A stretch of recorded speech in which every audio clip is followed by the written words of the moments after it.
"Sir, this boy lived with me at the orphanage."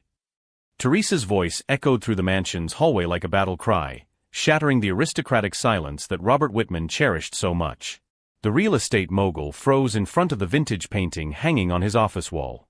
His usual expression of irritation, the one he reserved for employees who didn't know their place, turned into something between astonishment and poorly disguised panic.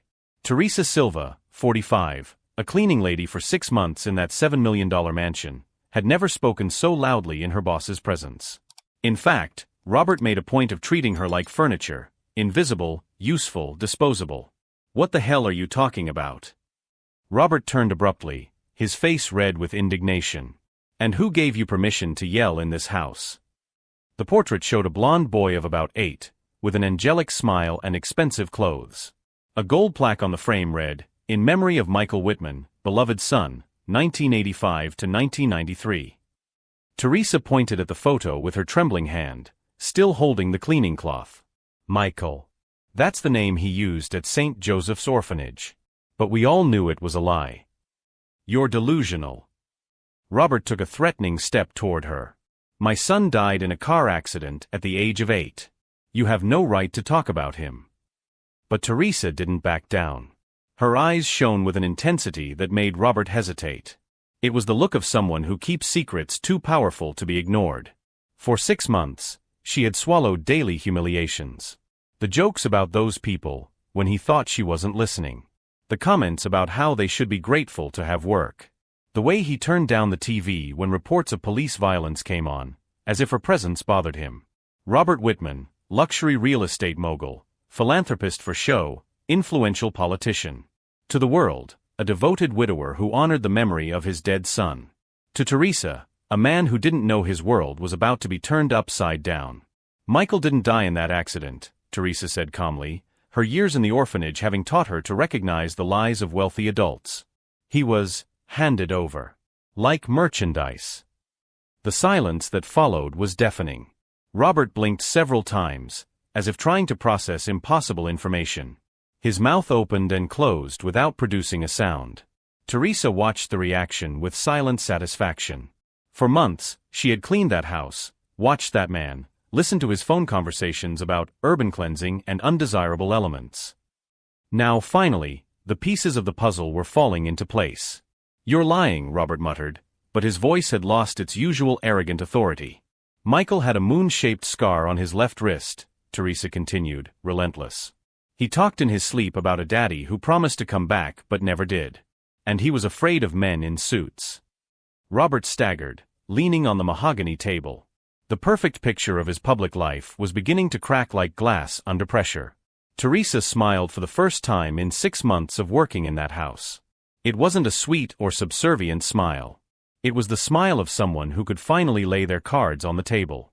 If you're enjoying this story of justice and revelations, don't forget to subscribe to the channel, because what Teresa discovered about Robert's son's accident will show how the truth can be the most devastating revenge of all.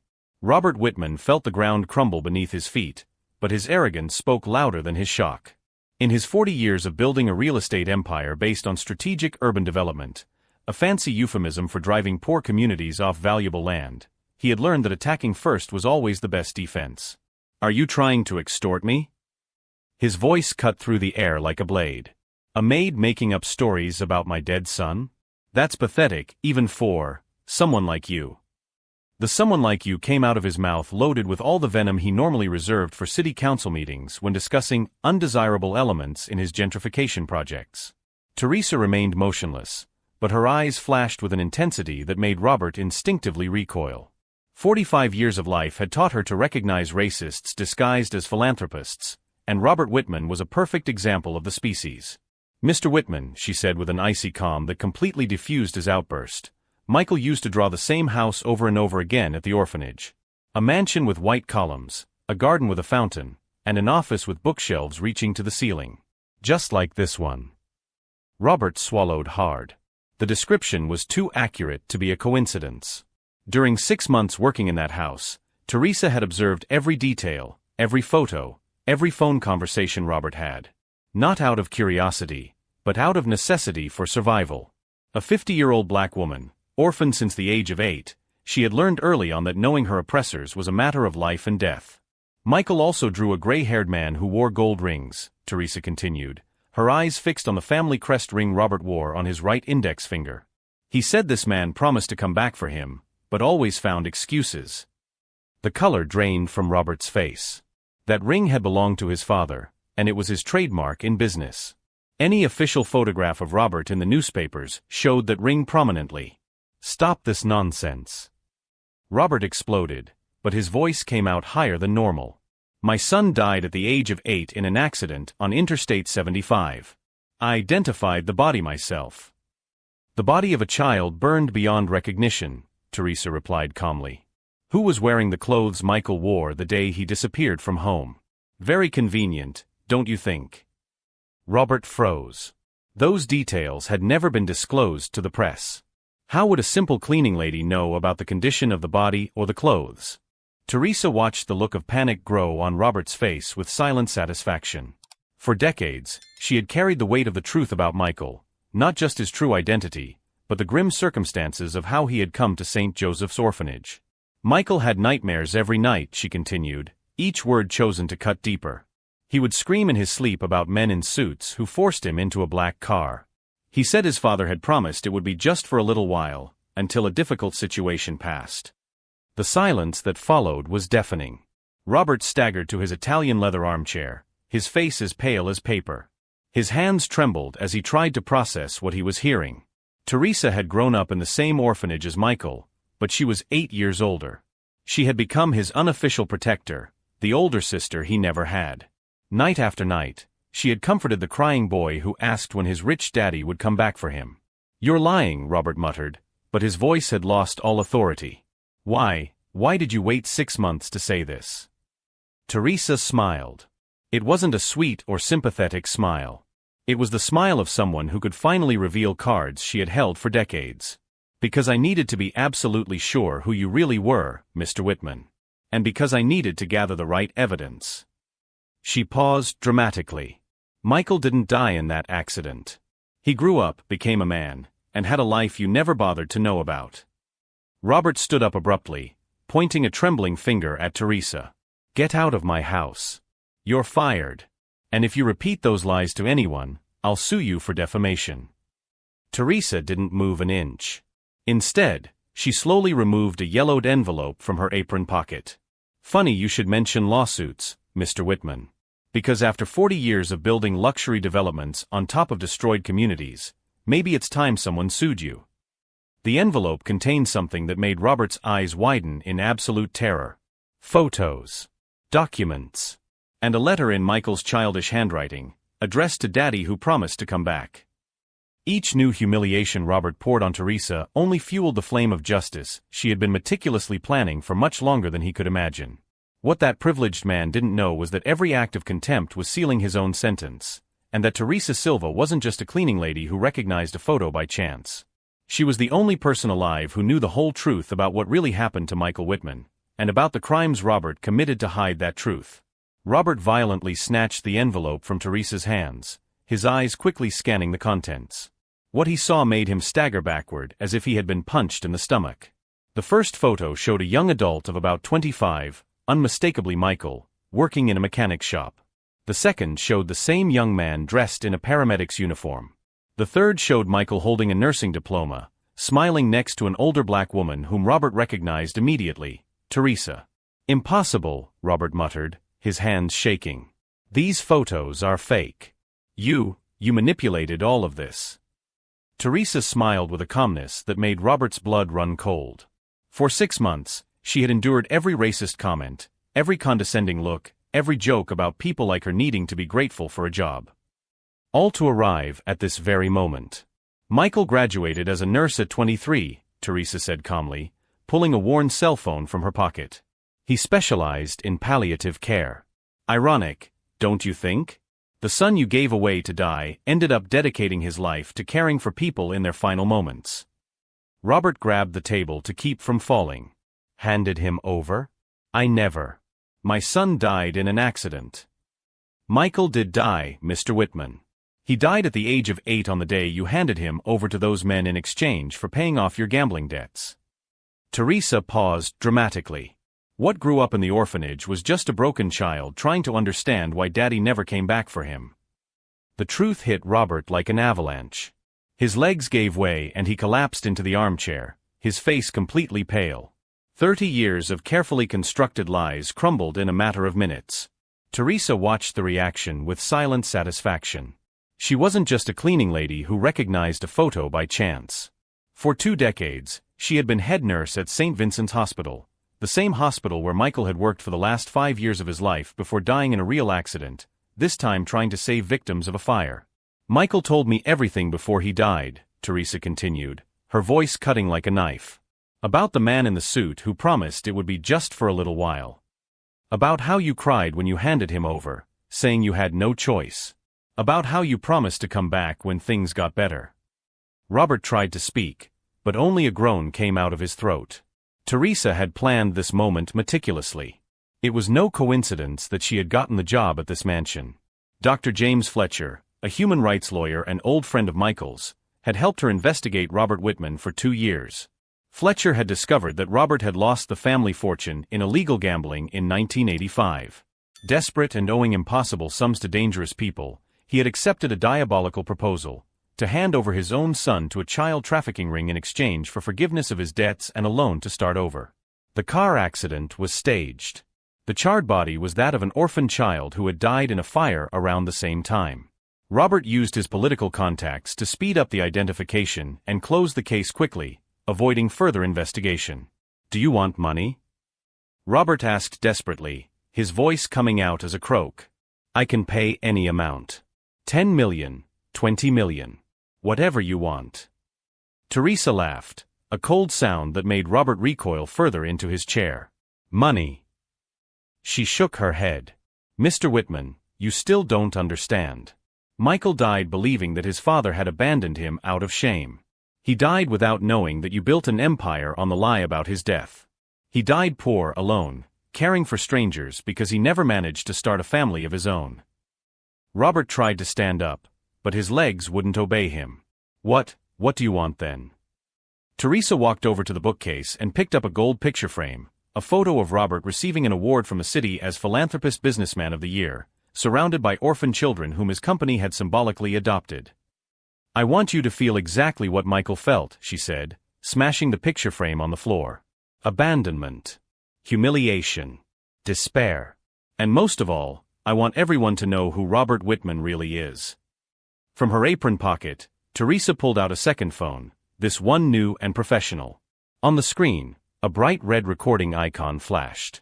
"This entire conversation is being broadcast live to Dr. Fletcher," she announced calmly. "And he is recording every word for the lawsuit we will file against you. Not only for abandonment of a minor and falsification of documents, but for participation in a human trafficking ring." Robert felt the world spinning around him.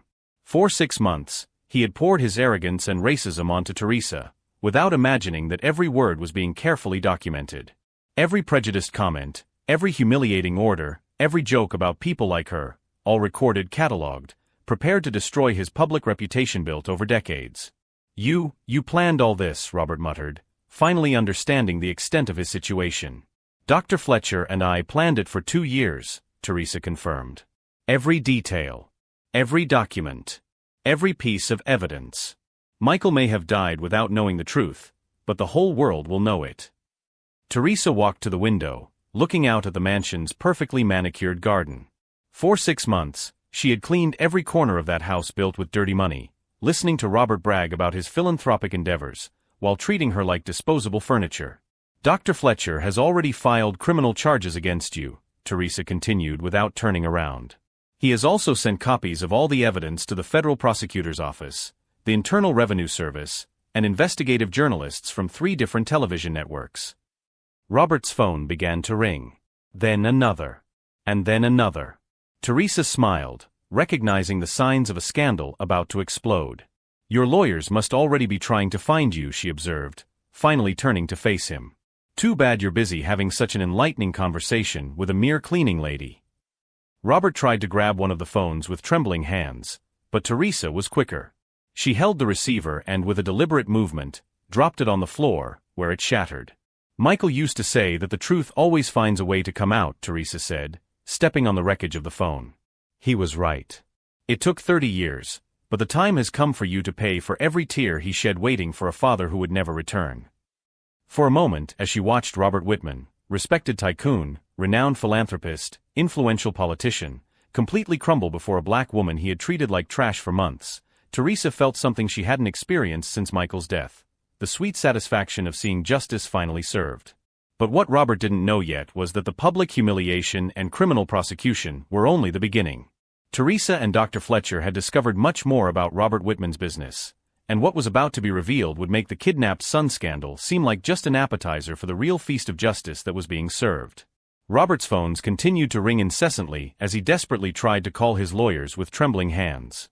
Each missed call was another nail in the coffin of his reputation, carefully built over 3 decades. "Can't you get through to them?" Teresa asked with feigned concern, watching Robert struggle with his cell phone like a drowning man trying to grab debris. "Too bad. Maybe they're busy watching the live broadcast."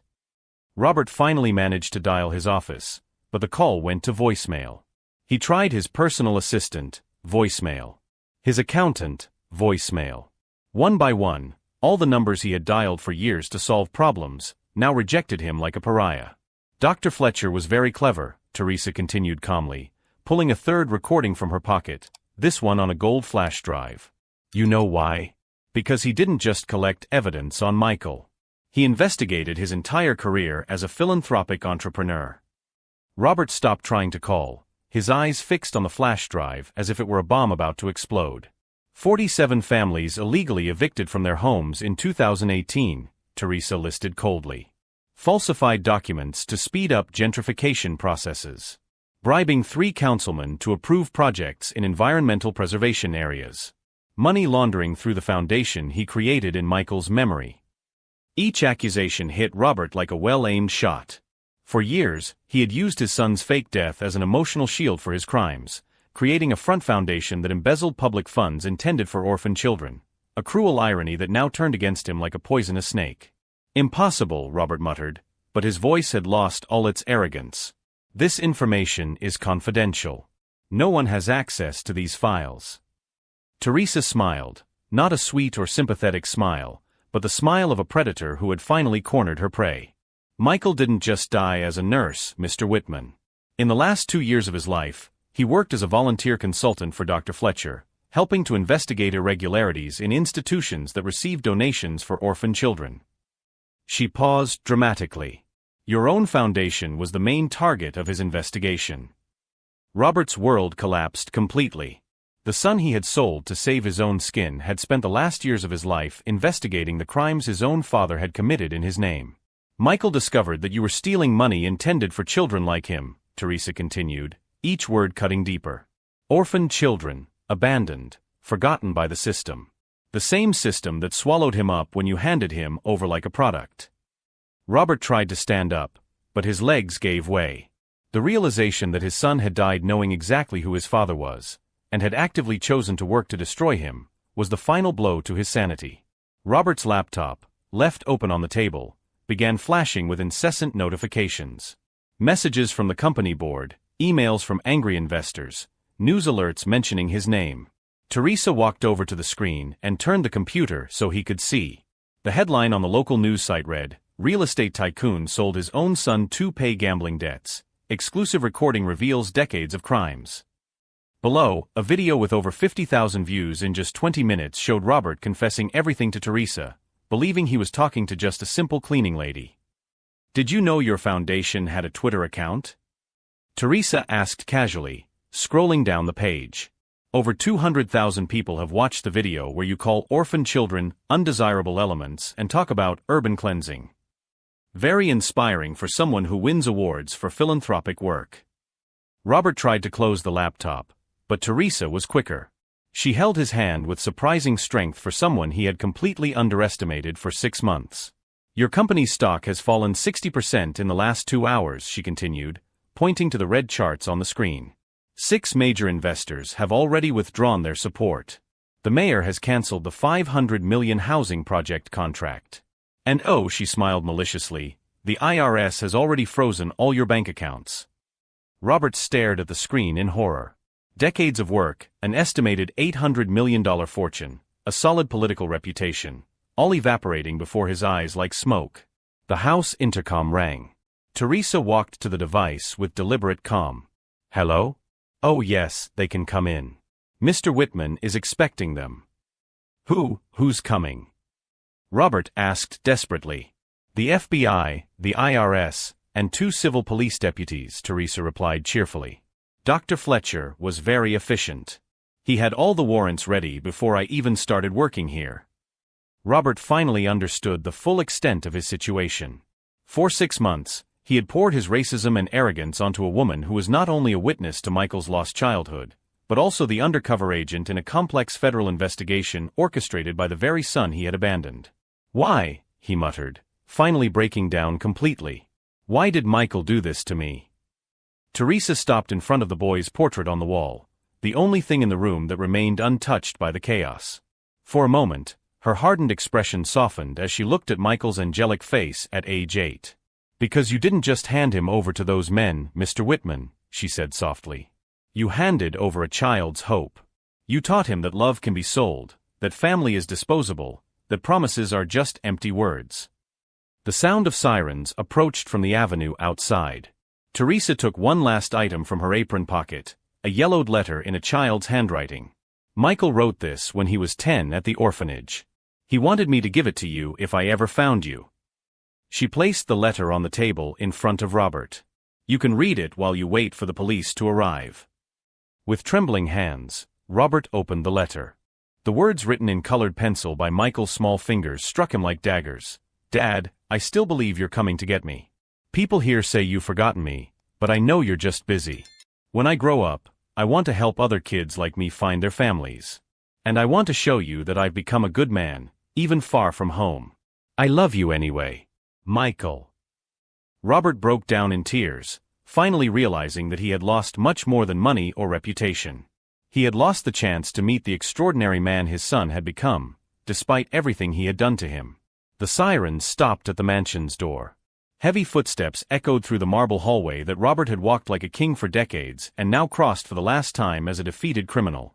Teresa watched from the window as Robert was led away in handcuffs to the police car. Curious neighbors crowded the sidewalks, cell phones recording the fall of one of the most powerful men in the city.